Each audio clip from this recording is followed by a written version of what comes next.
रात के 13 बज रहे थे। NH-22 शिमला से स्पीति जाने वाली वो तन्हाई भरी सड़क जहां सिर्फ हवा चलती है, और हवा भी रुक रुक के, जैसे डर रही हो कुछ कहने से। दर्शन सिंह 52 साल का एक पुराना ट्रक ड्राइवर, चेहरा जैसे पत्थर से तराशा हुआ हो, आंखों में हजारों रतों की नींद नहीं, हजारों किलोमीटरों की थकान। उसके हाथ स्टीयरिंग पर ऐसे जमाते थे जैसे कोई फौजी अपना हथियार थमता है, मजबूती से, पर दिल में एक अनजानी खामोशी लेकर। उसका ट्रक था मेरी जान, पीले रंगों से लिखा हुआ, थोड़ा घिसा थोड़ा टूटा, पर चलाता रहा, बिल्कुल दर्शन की तरह। कैब में लटका था एक छोटा सा लॉकेट, माता वैष्णो देवी का, और साथ में एक फोटोग्राफ, एक 8 साल के लड़के की मुस्कुराते हुए। फोटो के पीछे लिखा था, पापा जल्दी आना। वो लड़का था रत्नेश, और दर्शन के साथ रहता था रामू। रामू प्रसाद, 28 साल का, गोरखपुर से आया था। पतला, लंबा, थोड़ा भोला चेहरा, पर आंखों में एक चमक थी जो मुश्किल वक्त में भी नहीं बुझती थी। दर्शन का हेल्पर था। ट्रक का माल चढ़ना, उतारना, रास्ते में चाय लाना, और सबसे जरूरी काम, दर्शन को बातें करके जागता रखना रात भर। 3 साल से दर्शन के साथ था रामू। घर वाले गोरखपुर में थे, माँ, बाप, एक छोटी बहन, पर जिंदगी का ज्यादा वक्त इसी ट्रक की कैब में बीता था। दर्शन की बाजू वाली सीट पर, पैर डैशबोर्ड पर रखे, कोई फिल्मी गाना गुनगुनाते हुए। दर्शन उससे कभी बेटा नहीं कहता था, पर ट्रीट वैसे ही करता था। और रामू, वो दर्शन को समझता था, शायद दर्शन के घर वालों से भी ज्यादा। रामू की एक आदत थी जो दर्शन को कभी कभी खींचती थी, कभी कभी हंसाती थी। वो हर जगह की कहानियां जानता था।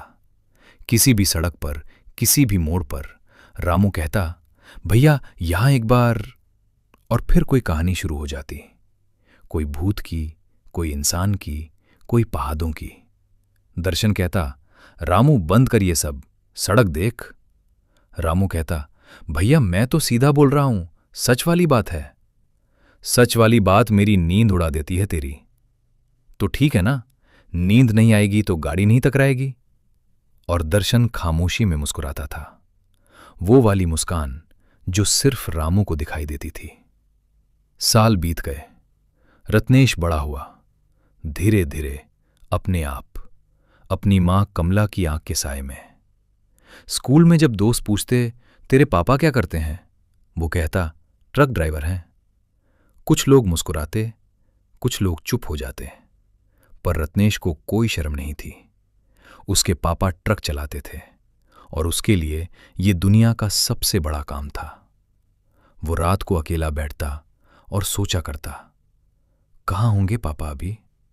किसी पहाड़ों में, किसी नदी के पास, रामू अंकल के साथ चाय पी रहे होंगे किसी ढाबे पर।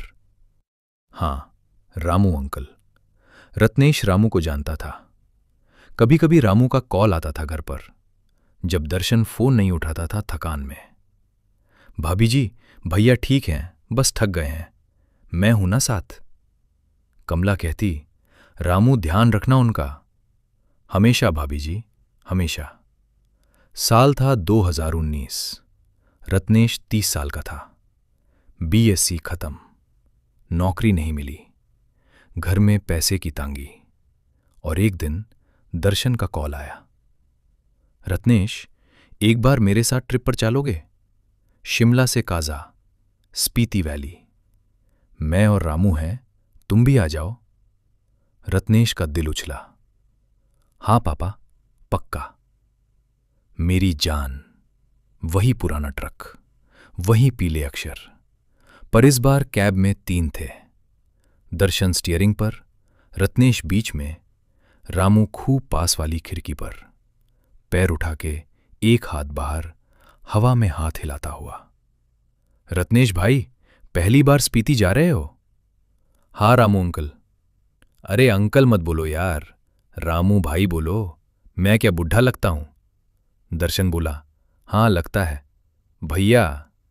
और एकदम से ट्रक में हंसी फूट पड़ी, तीनों की।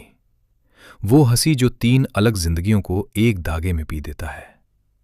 कुछ घंटे ऐसे ही बीते। रामू ने 3-4 कहानियां सुनाई, किसी दोस्त की, किसी हाईवे की, किसी धब्बे वाली आंटी की जो सपोजिडली हंटू थी। दर्शन बोलते रहा, बंद कर। रत्नेश सुनता रहा, मुस्कुराते हुए। फिर धीरे धीरे बात गंभीर हुई। रत्नेश ने पूछा, पापा, तुमने कभी डरा नहीं इन सड़कों पर? दर्शन चुप रहा। रामू ने रत्नेश की तरफ देखा, एक अलग तरह की नजर से। रत्नेश भाई, एक बार डराया था, सच्ची में, 3 साल पहले। दर्शन ने रामू को देखा। रामू ने हल्का सर हिलाया, जैसे कह रहा हो, भैया बता दो, वक्त आ गया है। दोपहर हो गई। काजा से 40 किलोमीटर दूर पहाड़ों की ऊंचाई बढ़ रही थी। हवा ठंडी और पतली। रामू अचानक बोला, भैया, वो शिवाला आएगा थोड़ी देर में, याद है? दर्शन का हाथ स्टीयरिंग पर थोड़ा सख्त हुआ। हाँ। कौन सा शिवालय? रत्नेश ने पूछा। रामू बोला, एक पुराना शिवालय है पहाड़ों के अंदर। हम जब भी सड़क पर आते हैं रुकते हैं। 3 साल पहले वाली रात के बाद से भैया ने कहा था यहां रुकना। मैं नहीं समझा था पहले, पर पहली बार जब रुके, अंदर गए, तो एक दिया जल रहा था, अपने आप, कोई नहीं था। और रामू रुक गया। और क्या? रत्नेश ने जोर दिया। थोड़ी देर में शिवाला आया। दर्शन ने ट्रक रोका। तीनों नीचे आए। शिवाला वही था, छोटा, पुराना, पहाड़ों की छाती में ढंसा, दीवारें काली। अंदर दिया जल रहा था, अपने आप, कोई वहां नहीं था। तीनों अंदर गए। रत्नेश ने देखा, शिव जी की मूर्त, एक घंटी और एक छोटा सा कागज पत्थर के पास रखा हुआ। उसने उठाया। उस पर लिखा था, पुरानी कांपती हुई लिखावट में, दर्शन बेटा, घर ले जा। रामू, तेरा भी ख्याल रखा। रामू का रंग सफेद पड़ गया। भैया, दर्शन की आंखों में आंसू थे। 52 साल की आंखें जो हजारों रतों में नहीं भीगी थी। ये लिखावट। उसकी आवाज टूटी। रत्नेश ने पूछा, किसका है पापा? तेरी दादी का, मेरी मां का। मैं पहचान सकता हूं, उन्होंने ऐसे ही डी लिखती थी, नीचे से मोड़ा हुआ। 1998 में गई थी वो। रामू धीरे से बोला, पर भैया, मेरा नाम भी है इसमें। हाँ रामू, मतलब वो मुझे भी। हाँ बेटा। रामू जो हमेशा बोलता रहता था, जो कभी चुप नहीं होता था, उस पल बिल्कुल खामोश हो गया। और कागज नया था, बिल्कुल नया, कोई धूल नहीं, कोई पेलपन नहीं, जैसे अभी कुछ देर पहले रखा गया हो। काजा पहुंचे, डिलीवरी की, एक धर्मशाला में रुके। रात को दर्शन सो गया, रामू भी, पर नींद में भी होंठ हिलते थे उसके, जैसे कुछ बोल रहा हो। रत्नेश बाहर निकला, एक छाटा पर बैठा। पहाड़ों का अंधेरा इतना गहरा कि आंख खोलना बंद करना एक जैसा। और तब आवाज आई, एक औरत की, दूर से, बहुत हल्की। रत्नेश। वो उठ खड़ा हुआ। कौन है? खामोशी। फिर हवा में, जैसे हवा खुद बोल रही हो, अपने पापा को घर ले जा, सड़क ने बहुत ले लिया उन्हें, अब घर की जरूरी है। आप कौन हैं? कोई जवाब नहीं। दादी? हवा रुक गई। और फिर एक अजीब चीज हुई। रत्नेश के हाथ में, जो खाली था, एक छोटी सी चीज आई, जैसे हवा ने रख दी। उसने हाथ खोला। एक छोटा सा सिंदूरी टीका था, वही जो पुराने जमाने की औरतें लाती थी, बिल्कुल वही जो दर्शन की मां, उसकी दादी, हमेशा लगाती थी। सुबह रत्नेश अंदर गया। दर्शन चाय पी रहा था। रामू पराठा खा रहा था, हमेशा की तरह। रत्नेश ने टीका दर्शन के हाथ में रखा। दर्शन ने देखा, हाथ का गए। ये तो। हाँ पापा। दर्शन की आंखों से आंसू गिराए, एक बार, सिर्फ एक बार, पर वो एक बार काफी था। रामू ने कुछ नहीं पूछा, बस हाथ जोड़ के एक बार सर झुका दिया, जैसे किसी के सामने शीश नवाता हो। वापसी की तैयारी हुई। मेरी जान सड़क पर आ गई, काजा से शिमला वाली। 3 लोग, वही ट्रक, वही पहाड़। पर कुछ बदल गया था।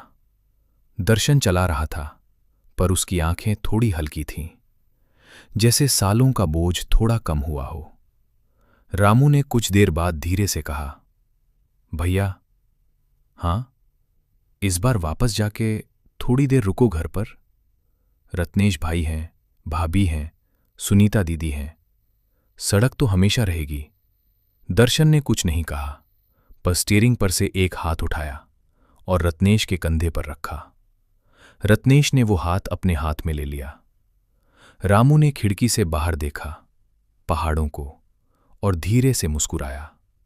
एक मोड़ पर पीछे की तरफ नजर गई रामू की, और एक पल के लिए, सिर्फ एक पल के लिए, उससे लगा जैसे पहाड़ों के बीच एक सफेद साया खड़ा है, मुस्कुराता हुआ। फिर हवा चाली और वो साया हवा में घुल गया। मेरी जान पहाड़ों से उतरी। शिमला की रोशनियां दूर से दिखने लगीं। रामू ने एक गाना गुनगुनाया, धीरे धीरे। दर्शन ने एक बार नहीं बोला, बंद कर। और रत्नेश, उसने आंखें बंद की और पहली बार जिंदगी में फील किया कि उसके पापा के साथ होना, इसी ट्रक में, इसी सड़क पर, यह दुनिया की सबसे सेफ जगह है। क्योंकि कुछ रिश्ते सड़क पर बनते हैं, कुछ रिश्ते मौत के बाद भी नहीं टूटे, और कुछ आवाजें, पहाड़ों की, हवाओं की, वो जो दिल तक पहुंचती हैं, वो कभी खामोश नहीं होती। मेरी जान आगे बढ़ रही थी। 3 लोग, एक ट्रक और एक आत्मा जो हमेशा साथ थी।